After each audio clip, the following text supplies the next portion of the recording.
Whoa. I'm running short of words right now, but I cannot afford this because I have to speak. Thank you so much for all the love, for all the warmth.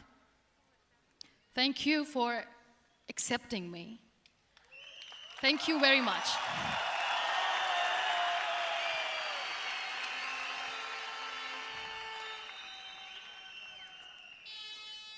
Well, I always start my talk with a disclaimer. And that disclaimer is that I've never claimed to be a motivational speaker. Yes, I do speak, but I feel more like a storyteller because wherever I go, I share a story with everyone. Well, it is a story of a woman whose perfectly imperfect life made her who and what she is today. It's the story of a woman who, in pursuit of her dreams and aspirations, made other people realize that if you think that your life is hard and you're giving up on that because you think your life is unfair, think again. Because when you think that way, you are being unfair to your own self. It's the story of a woman who made people realize that sometimes problems are not too big. We are too small because we cannot handle them.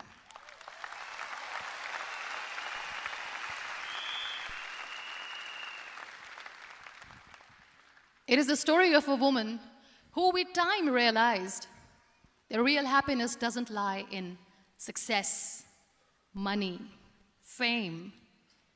It lies within. Real happiness lies in gratitude. So I am here, and I'm going to share the story of that woman. That is my story. The story of gratitude.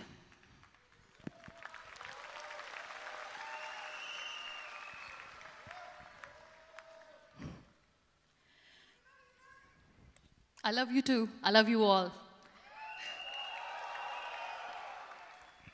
I believe in the power of words. Many people speak before they think. But I know the value of words. The words can make you, break you, they can heal your soul, they can damage you forever. So I always try to use the positive words in my life wherever I go. They call it adversity, I call it opportunity. They call it weakness, I call it strength. They call me disabled, I call myself differently abled. They see my disability. They see my disability, I see my ability. There are some incidents that happen in your life, and those incidents are so strong that they change your DNA. Those incidents or accidents are so strong that they break you physically. They deform your body, but they transform your soul.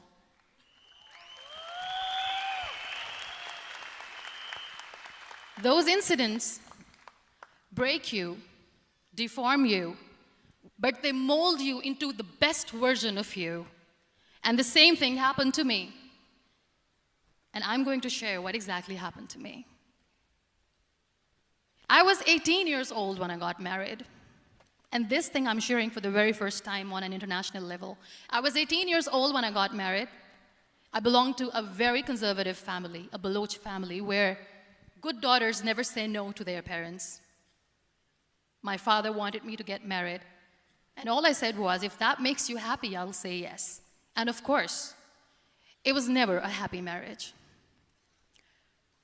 Just about after 2 years of getting married, about 9 years ago, I met a car accident. Somehow my husband fell asleep and the car fell in the ditch. He managed to jump out, saved himself. I'm happy for him. But I stayed inside the car and I sustained a lot of injuries. The list is a bit long. Don't get scared. I'm perfectly fine now. Radius ulna of my right arm were fractured. The wrist was fractured. Shoulder bone and collarbone were fractured. My whole rib cage got fractured. And because of the rib cage injury, lungs and liver were badly injured. I couldn't breathe.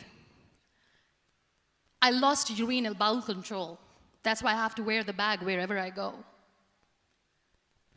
But that injury that changed me and my life completely as a person and my perception towards living my life was the spine injury. 3 vertebrae of my backbone were completely crushed, and I got paralyzed for the rest of my life. So this accident took place in a far-flung area in the outskirts of a very small province, Balochistan, where there was no first aid, no hospital, no ambulance. I was in the middle of nowhere in that toppled car. Many people came to rescue. They gave me CPR. They dragged me out of the car. And while they were dragging me out, I got the complete transection of my spinal cord. And now there was this debate going on. Should we keep it here? She's going to die. Where should we go? There is no ambulance. There was this 4-wheeler Jeep standing in the corner of the street. They said, put her in the back of the Jeep and take her to the hospital, which is 3 hours away from this place. And I still remember that bumpy ride. I was all broken. They threw me at the back of the Jeep and they rushed me to the hospital. That is where I realized that my half body was fractured and half was paralyzed. I finally ended up in a hospital where I stayed for 2.5 months. I underwent multiple surgeries.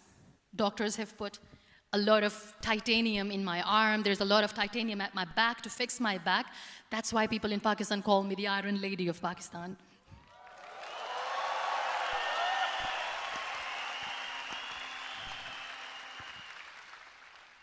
Sometimes I wonder how easy it is for me to describe all this all over again.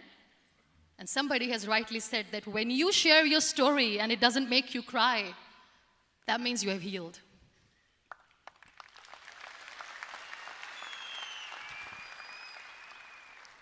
Those 2.5 months in the hospital were dreadful. I will not make up stories just to inspire you. I was at the verge of despair. One day, doctor came to me and he said, well, I heard that you wanted to be an artist, but you ended up being a housewife. I have a bad news for you. You won't be able to paint again because your wrist and your arm are so deformed, you won't be able to hold a pen again. And I stayed quiet. Next day, doctor came to me and said, your spine injury is so bad, you won't be able to walk again. I took a deep breath and I said, it's all right. The very next day, doctor came to me and said, because of your spine injury and the fixation that you have in your back, you won't be able to give birth to a child again. That day, I was devastated. I still remember, I asked my mother, why me? And that is where I started to question my existence. Why am I even alive? What's the point of living? I cannot walk, I cannot paint, fine. I cannot be a mother. And we have this thing in our heads, being women, that we are incomplete without having children. I am going to be an incomplete woman for the rest of my life. What's the point? People are scared. They think I will get divorced. What is going to happen to me? Why me? Why am I alive? We all try to chase this tunnel. We all do this because we see light in the end of the tunnel, which keeps us going. My dear friends, in my situation, there was a tunnel that I had to roll on, but there was no light. And that is where I realized that the words have the power to heal the soul. My mother said to me, this too shall pass. God has a greater plan for you. I don't know what it is, but He surely has.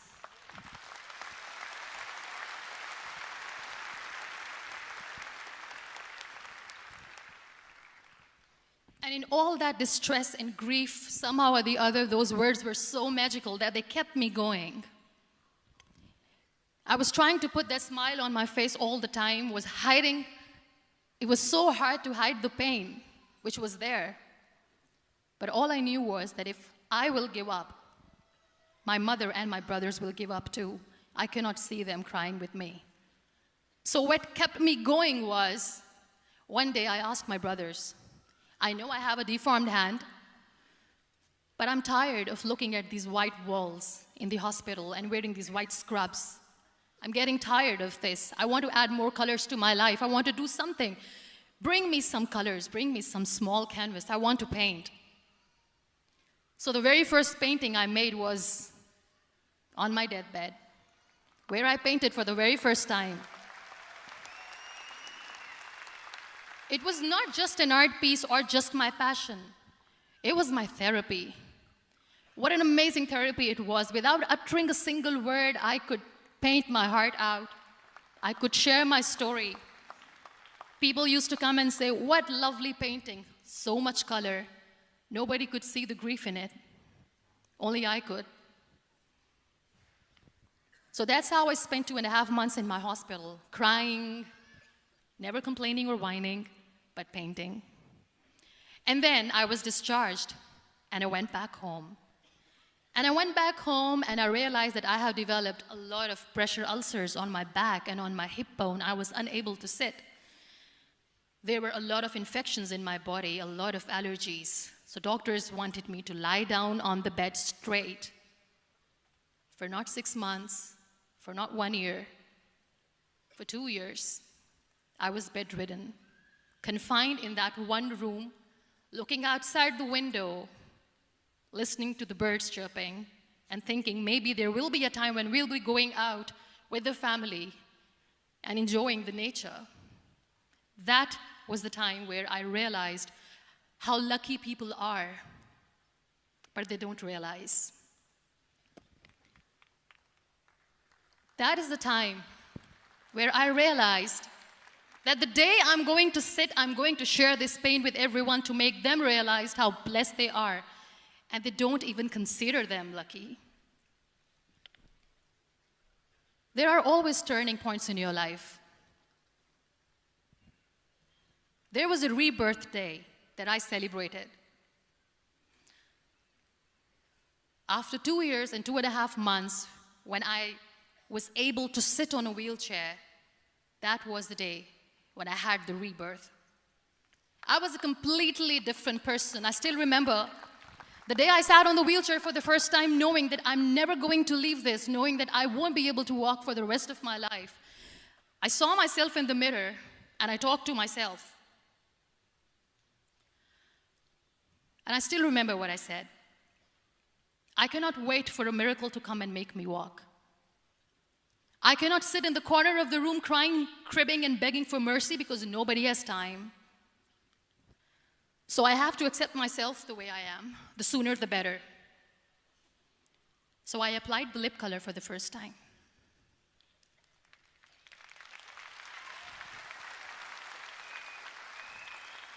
And I erased it. And I cried. And I said, what am I doing? A person on a wheelchair should not do this. What will people say? Clean it up. Put it again. This time I put it for myself. Because I wanted to feel perfect from within.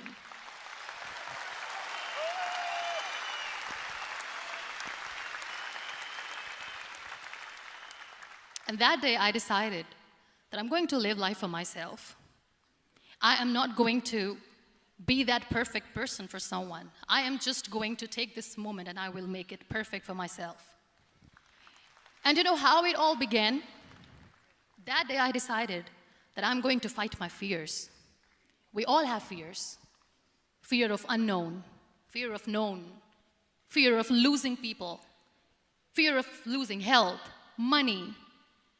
We want to excel in career, we want to become famous, we want to get money. We are scared all the time. So I wrote down one by one all those fears. And I decided that I'm going to overcome these fears one at a time. You know what was my biggest fear? Divorce. I couldn't stand this word. I was trying to cling on to this person who didn't want me anymore, but I said no. I have to make it work. But the day I decided that this is nothing but my fear, I liberated myself by setting him free.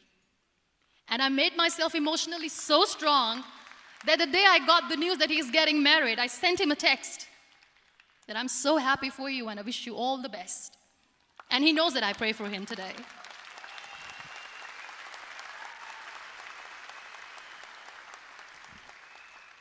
My biggest fear, number 2, was I won't be able to be a mother again.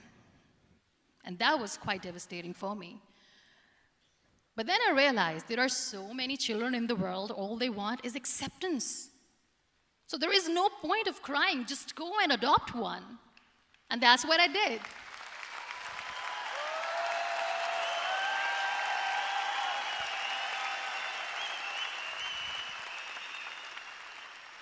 I gave my name in different organizations, different orphanages. I didn't mention that I'm on a wheelchair, dying to have a child. So I just told them that this is Muniba Mazari and she wants to adopt a boy or girl, whatsoever, but I want to adopt a kid. And I waited patiently.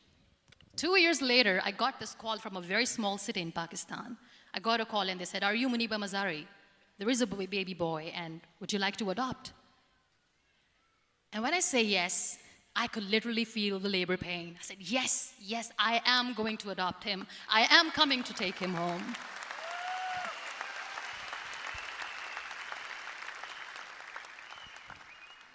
And when I reached there, the man was sitting and he was looking at me from head to toe.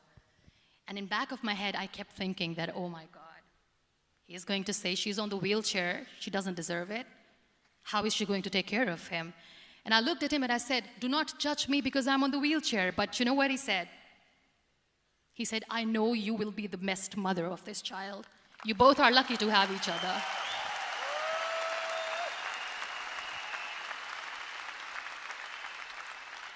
And that day, Niall was 2 days old, and today he's 6.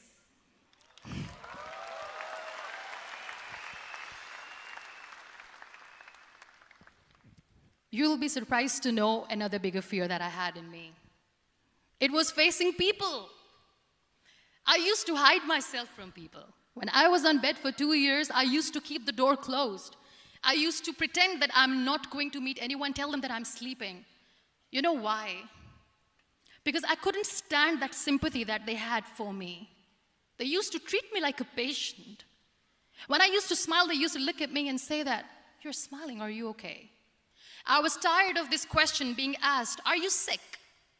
Well, a lady yesterday at the airport asked me, are you sick? And I said, well, besides the spinal cord injury, I'm fine, I guess.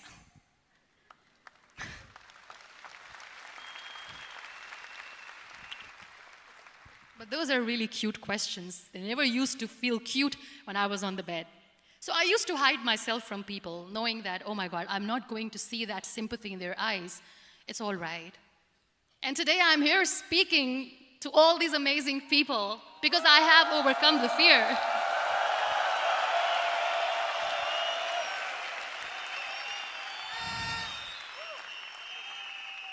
You know, when you end up being on the wheelchair, what's the most painful thing? That's another fear that people on the wheelchair or the people who are differently abled have in their hearts, but they never share. I'll share that with you. The lack of acceptance. People think that they will not be accepted by the people because we, in the world of perfect people, are imperfects. So I decided that instead of starting an NGO for disability awareness, which I know will not help anyone, I started to appear more in public. I started to paint. I always wanted to. I have done a lot of exhibitions. I'm Pakistan's first wheelchair-bound artist. I have done a lot of modeling campaigns, different campaigns for brands like Tony and Guy.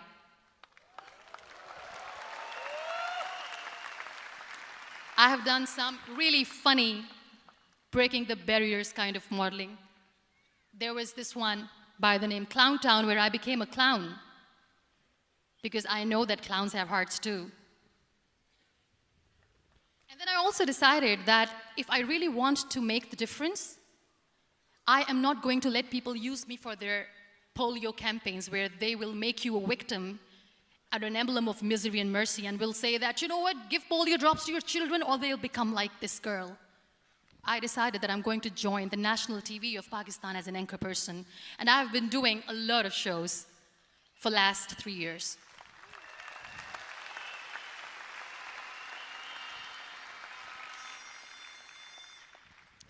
So when you accept yourself the way you are, the world recognizes you.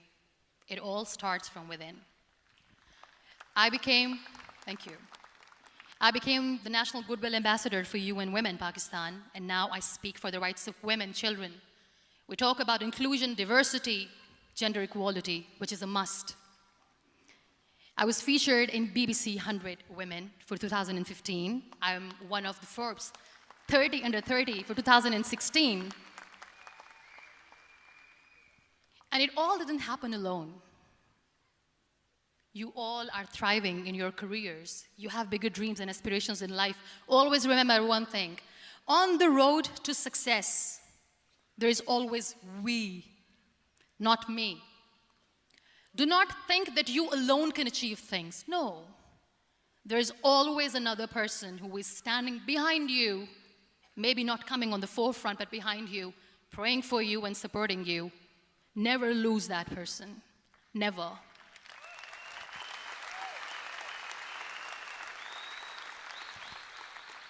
No matter how much I say that I couldn't find a hero, so I became one, I still want to recognize those 3 people in my life who literally changed my life completely, and I get inspiration from them every single day.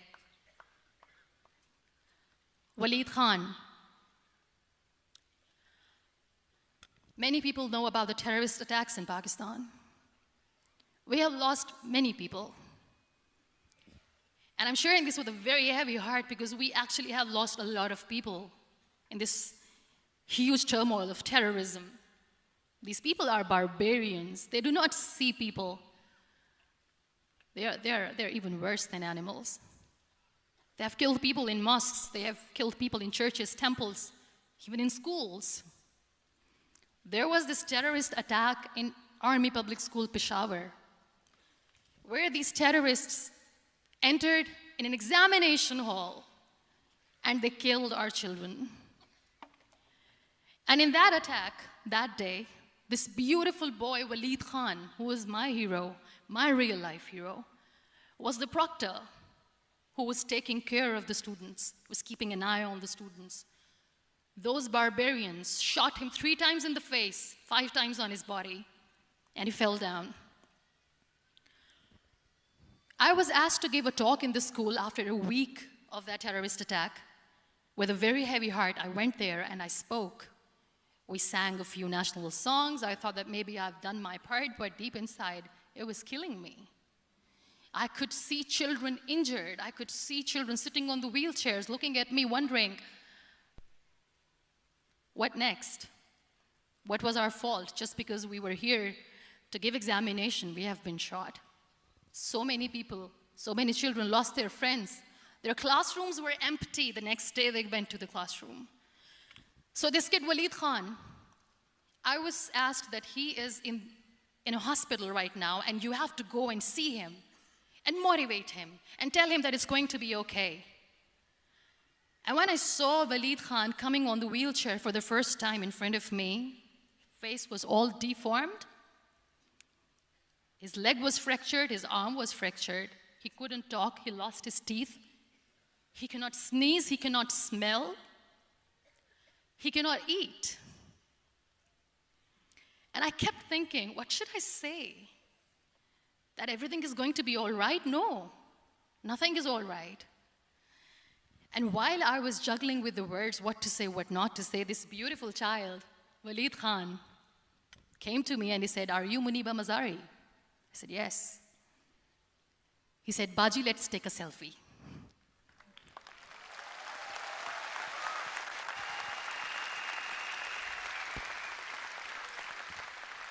And with that beautiful, toothless smile of Waleed Khan, we took that beautiful selfie that I still have with me. I don't share that here because he was in a very bad shape that time. And that is where I realized that when I was thinking too much about his deformities, he's happy with himself. He doesn't even care. Because today he goes in the same school, and when somebody asks him that what happened to your face, why so many scars, you know what he says? "These scars are my medals and I wear them with pride."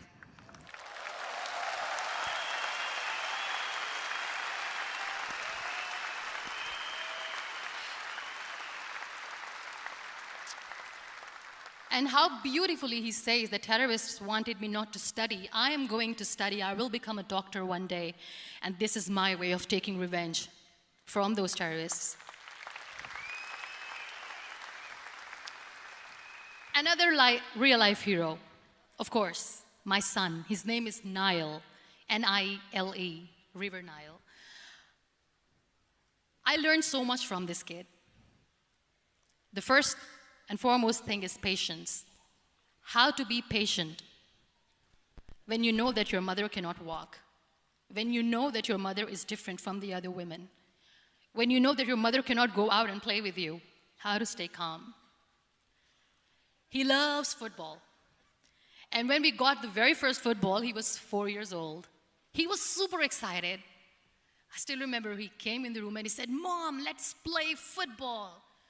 And he kept the ball in my feet. And he said, "Let's kick it." And that day I felt disabled. I said, "I cannot kick the ball." And I was down with the same face. He looked at me and he said, "Well, that's all right. Your legs are not working, but your hands do. Let's play catch the ball."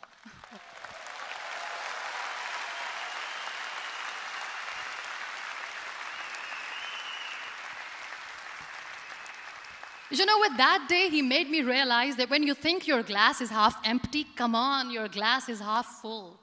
It's all in here and here. Last but not least, the woman who made me realize that heroes have no gender. The woman who believed in me even when I was completely at the verge of despair, where everybody left, she was there. And every time I looked at her, without saying anything, she used to look at me and said, "This too shall pass. God has a bigger plan. And one day you will say that, oh my God, that is why God has chosen me." She never cried in front of me. She has always said that there will be haters, there will be naysayers, there will be disbelievers, and then there will be you proving them wrong. My mother.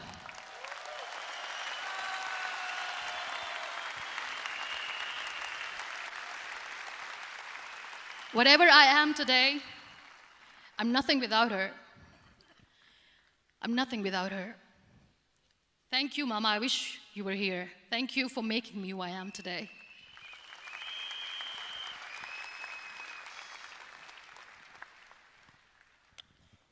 You know what? We human beings have a problem. Out of many problems, there is one more, and this is a self-created one. We always expect ease from life. We have this amazing fantasy about life. This is how things should work. This is my plan. It should go as per my plan. If that doesn't happen, we give up. So my dear friends, let me tell you one thing. I never wanted to be on the wheelchair. Never thought of being on the wheelchair. I was always aspiring to do bigger things, but had no idea that for that I have to pay the price to be where I am today. It's a very heavy price.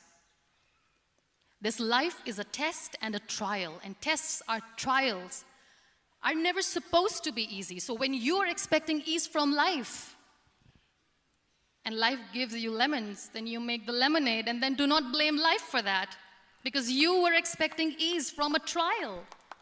Trials make you a stronger, better person. Life is a trial, and with time you realize that.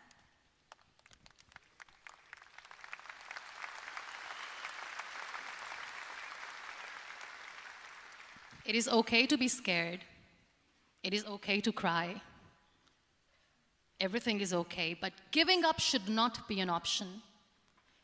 They always say that failure is not an option. Failure should be an option, because when you fail, you get up, and then you fail, and then you get up, and that keeps you going. That's how humans are strong.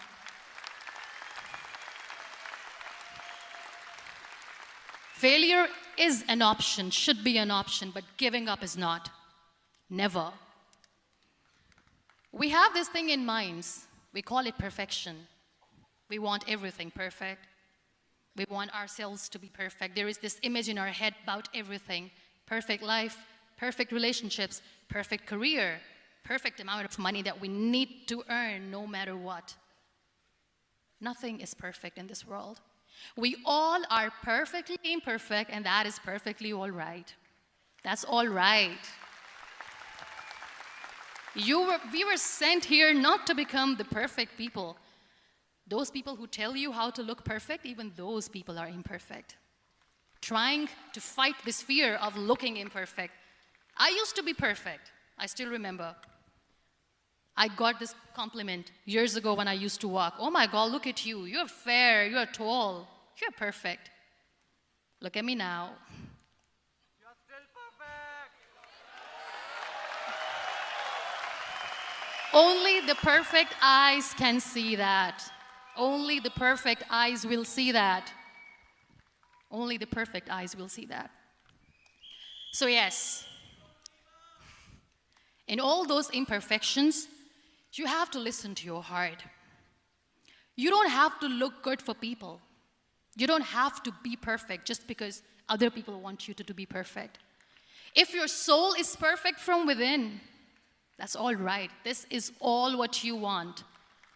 This is all what you need to be. Our society has made very weird kind of norms to look perfect and great. For men, it's different. For women, it's different. We think too much about what people say. We listen to ourselves too little. You know what makes you perfect? When you make someone smile.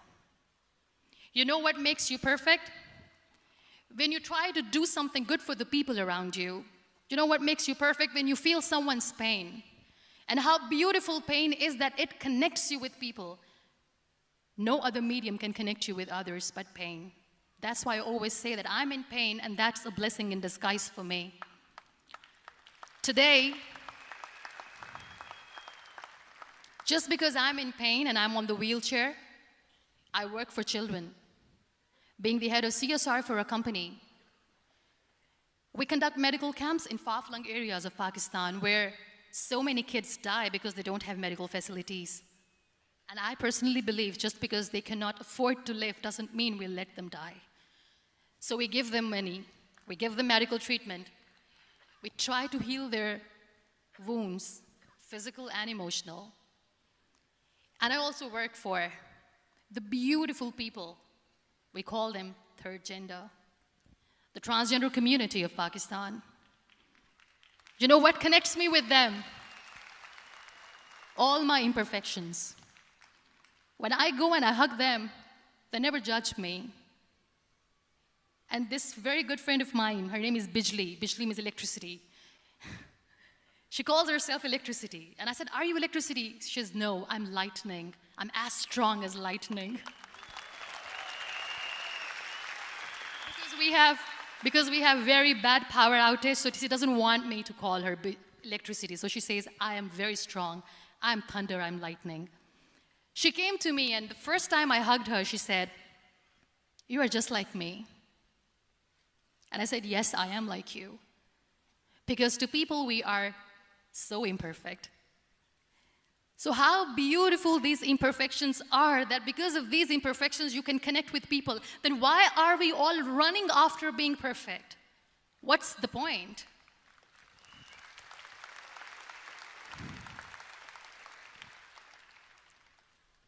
Every time I go in public, I always smile. It's always a big toothy smile on my face, and people ask me, don't you get tired of smiling all the time? What's the secret? I always say one thing, that I have stopped worrying about the things that I have lost, the people that I have lost. Things and people who were meant to be with me are with me. And sometimes, somebody's absence makes you a better person. Cherish their absence. It's always a blessing in disguise. I always say that people are so lucky they don't even realize. You must be thinking, okay, you're lucky in what sense? Well, the breath that you just took was a blessing. Embrace it.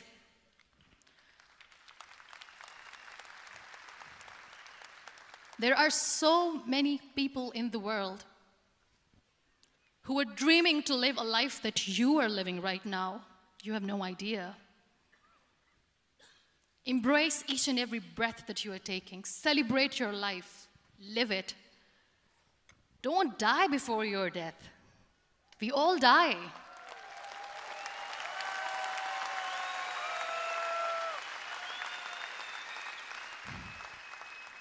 We live this one routine of a day for 75 years and we call it life. No, that's not life. If you're still thinking why you have been sent here, if you're still juggling with the concept of why you are here, you haven't lived yet. You work hard, you make money, you do it for yourself. That's not life. You go out, you seek for people who need your help, you make their lives better. You become that sponge which can absorb all the negativity, and you become that person who can emit beautiful, positive vibes. And when you realize that you have changed someone's life, and because of you, this person didn't give up, that is the day when you live. Always.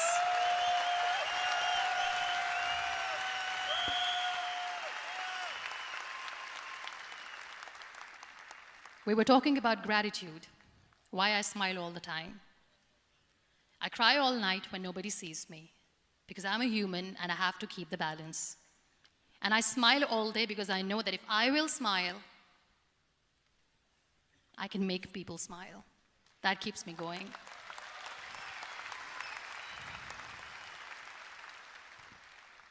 Be grateful for what you have, and you will always, always end up having more.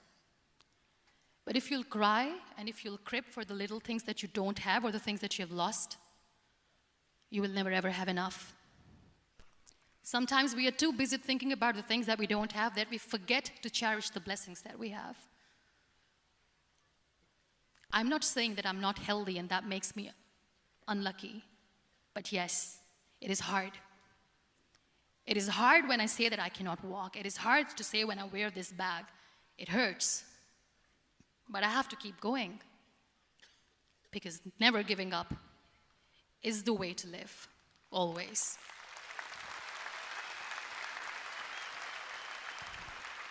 So I'll end my talk on a very short note.